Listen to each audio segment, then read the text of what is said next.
Bonjour les amis, bienvenue sur la chaîne. Dans cette vidéo, nous allons parler de découpeuses laser. Il faut dire qu'en ce moment, je ne sais pas si ce sont les fabricants ou les makers qui ont lancé cette vague, mais j'ai plein de propositions depuis des mois pour faire des reviews de graveuses laser. Propositions que je refusais systématiquement parce que je considère que ce qui nous intéresse, avant tout, vous comme moi, eh bien, c'est la découpe laser, pas juste la gravure. On parle ici de machines simples avec un cadre de déplacement XY et une diode laser. C'est séduisant parce que c'est moins cher que du laser CO2 et plus simple à mettre en œuvre. Le problème, c'est qu'on me proposait que des diodes de 5 à 6 watts et cette puissance, selon moi, c'est pas suffisant pour faire des découpes de modélisme sans faire des multiples passages et donc des usinages lents, plein de fumée et des pièces avec une tranche très brûlée et très biseautée. Et puis, les fabricants ont commencé à sortir des têtes plus puissantes pour faire une tête de 10 watts. Et là, ça avait l'air de devenir intéressant parce que j'ai pu voir des retours d'expérience où, moyennant quelques accessoires, la puissance du faisceau permet des découpes intéressantes pour l'aéromodélisme. Du coup, je me suis un cahier des charges de ce que je considérais comme nécessaire pour avoir une machine intéressante. Et chaque fois que j'avais une proposition, je répondais en fournissant ce cahier des charges. Ça a pris un peu de temps, mais finalement, une entreprise qui avait au catalogue tout ce que je demandais a accepté de me le fournir.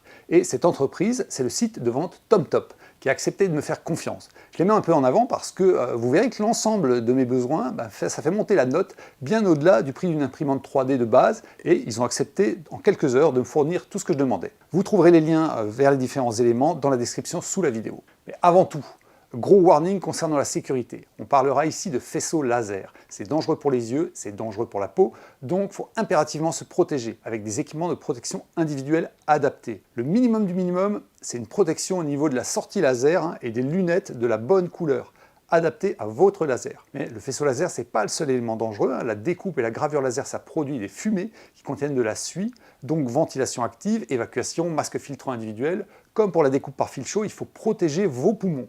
Vraiment, j'insiste, ne prenez pas la sécurité à la légère. Une fois que vous êtes blessé, il est trop tard pour revenir en arrière. Ceci étant dit, et j'espère pris en compte, revenons à ce cahier des charges que j'avais établi, cette liste des éléments nécessaires à mon besoin. Que contient-elle? Eh bien, tout d'abord, premier élément incontournable, une découpeuse graveuse laser avec une tête d'au moins 10 watts pour avoir une machine qui permette vraiment de découper, pas juste de graver. Et là, on a la SculptFun S10 qui, bien évidemment, a été fournie par TomTop.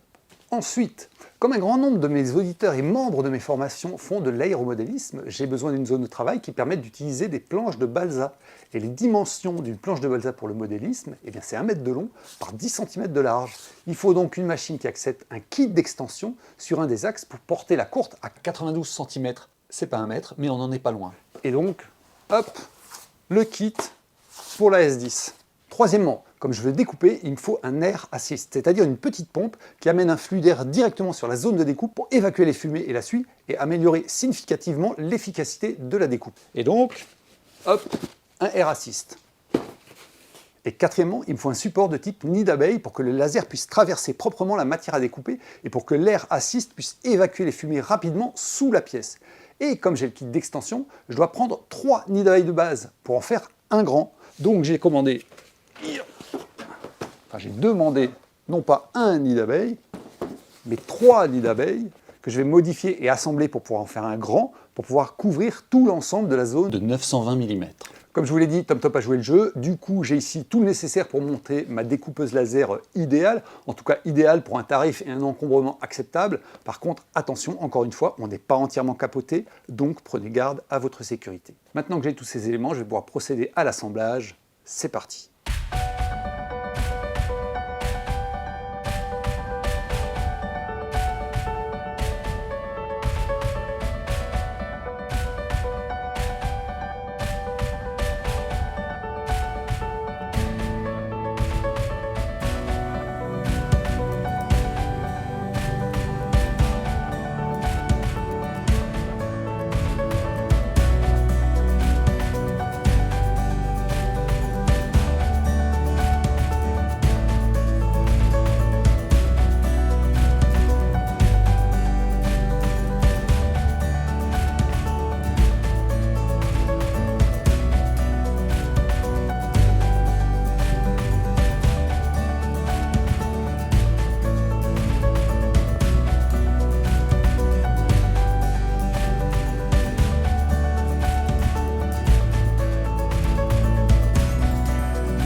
Alors les amis, qu'est-ce qu'on peut dire sur cette Sculptfun S10 ?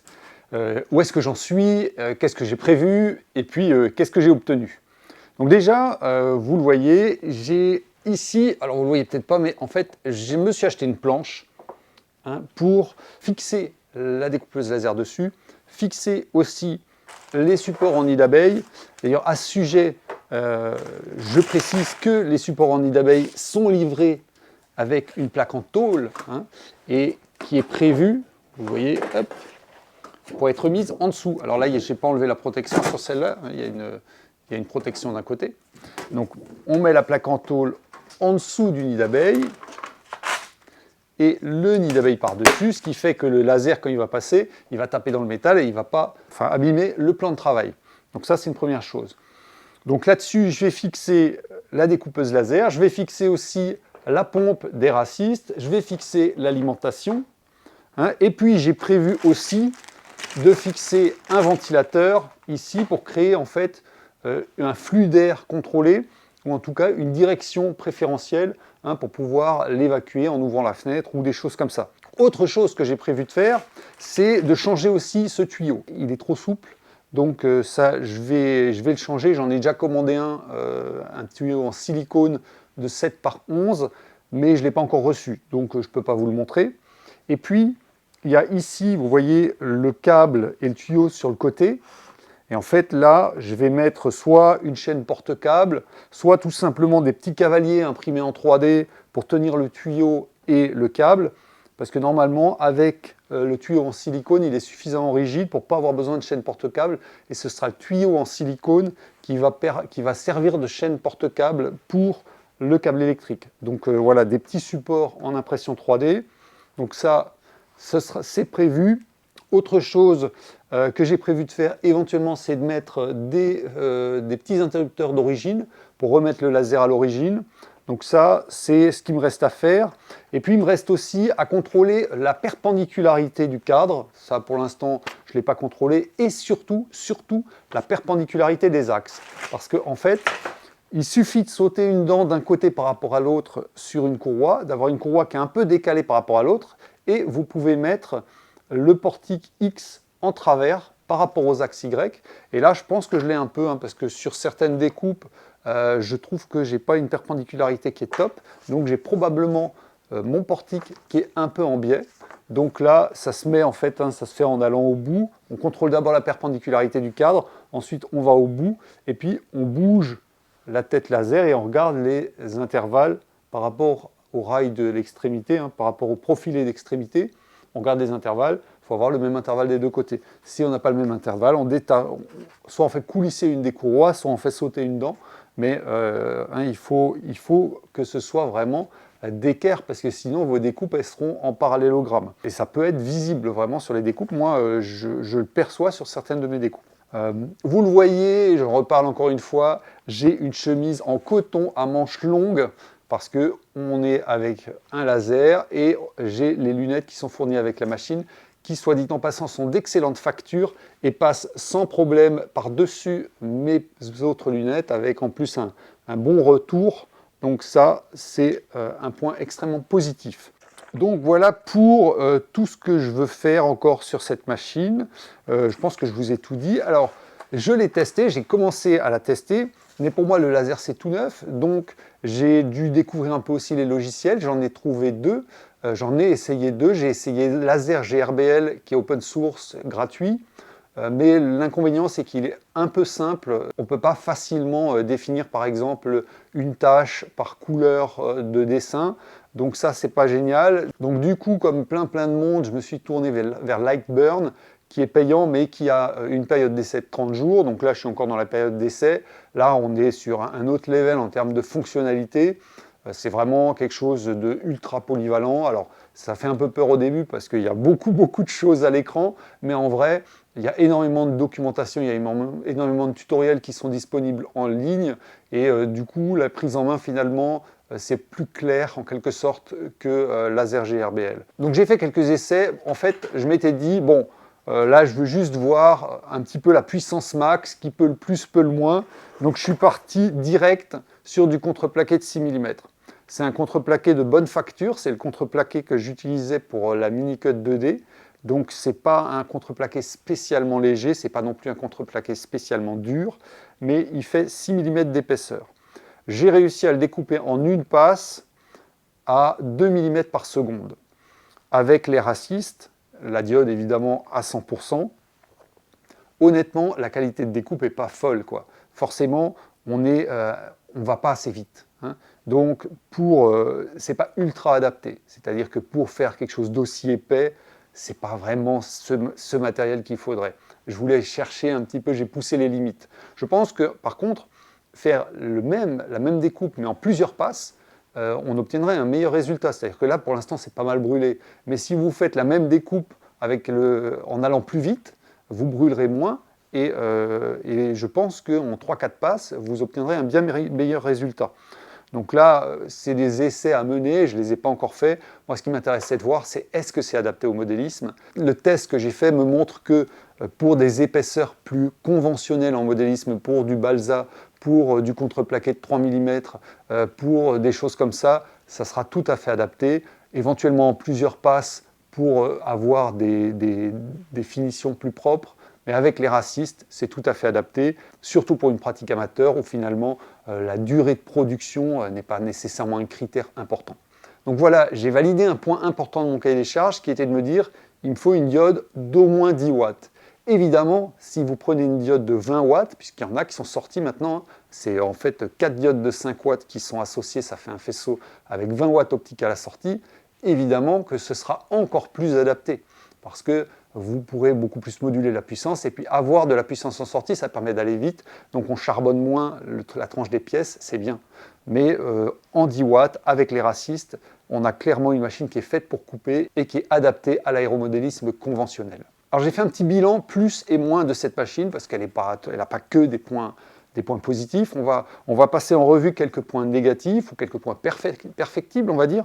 Donc, un point que j'ai noté, le premier, c'est que le tuyau, il est beaucoup trop souple et il se pince trop facilement. Hein, vous voyez là.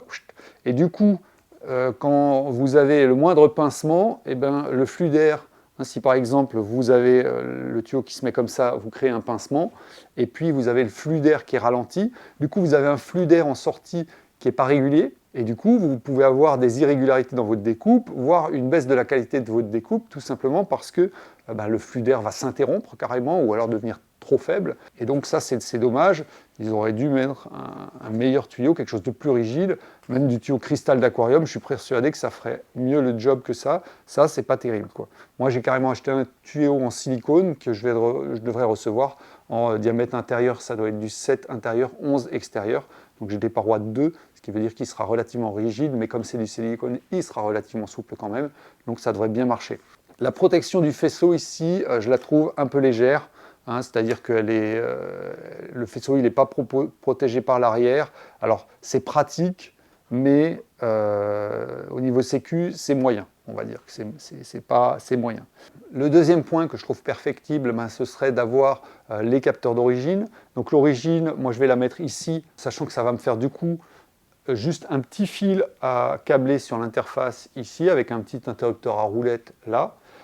Mais par contre, hein, il faut aussi un interrupteur qui vienne se déclencher sur le portique. Donc ça veut dire un câble qui fasse tout le chemin du grand câble jusqu'à l'interface. Le point positif dans l'histoire, c'est que l'interface est prévue pour ça. Hein, on a vraiment juste à brancher les fins de course dessus et c'est bon. Globalement aussi, la structure est un peu légère. Hein, on est sur du profilé 20-20. Alors ça le fait, hein, mais c'est du laser, mais il faut quand même en prendre un peu soin. Il faut soigner, comme je vous l'ai dit, la perpendicularitité. Ça, c'est des points qui pourraient être un peu perfectibles, mais du coup, je pense que les tarifs, hein, le prix de la machine augmenterait fortement. Donc finalement, je pense que c'est un bon compromis. Au niveau des points positifs, passons aux points positifs après tout, c'est ça qui nous intéresse. Donc premier point très positif, c'est la tête de 10 watts, hein, avec les racistes intégrés, la buse prévue, ça vraiment, c'est prévu pour faire de la découpe, hein, sinon il n'y aurait pas les racistes, parce que d'ailleurs pour la gravure, il vaut mieux souvent ne pas le mettre, parce que les racistes pour la gravure, il peut faire des marques brunes autour de la zone gravée. Donc ça, c'est vraiment un gros point positif. La tête de 10 watts avec les racistes.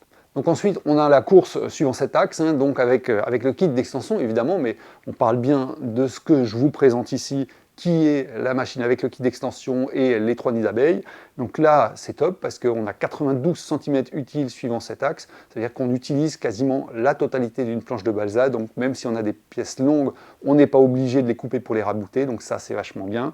Et puis, globalement, on a un rapport encombrement-capacité qui est intéressant. Une fois que j'aurai tout fixé sur le plateau, ben, je pourrais utiliser le plateau pour ranger la machine verticalement contre un mur, hein, et du coup ça sera beaucoup moins encombrant et on aura quelque chose de fonctionnel, de compact et qui vraiment, selon moi, est adapté au modélisme.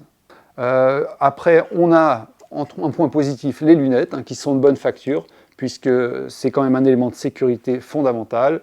Donc je pense que cette machine elle va répondre à mon besoin en tant qu'aéromodéliste. Je ne peux pas vous en dire plus parce que vous voyez bien, je ne l'ai pas testé intensément.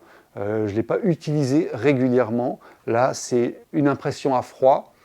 Je ne vais pas pouvoir vous faire tout de suite demain une vidéo avec des tests parce que j'ai encore beaucoup de choses à faire dessus. Mais globalement, c'est ce que j'attendais. Je suis satisfait. Si vous avez une découpeuse laser de ce type et que vous avez une pratique modéliste avec, eh bien, mettez vos réglages dans les commentaires, le nombre de passes, la puissance de votre tête, éventuellement partager des fichiers de réglage sur Lightburn. Ça m'intéresserait et je suis persuadé que ça intéresserait d'autres auditeurs de la chaîne.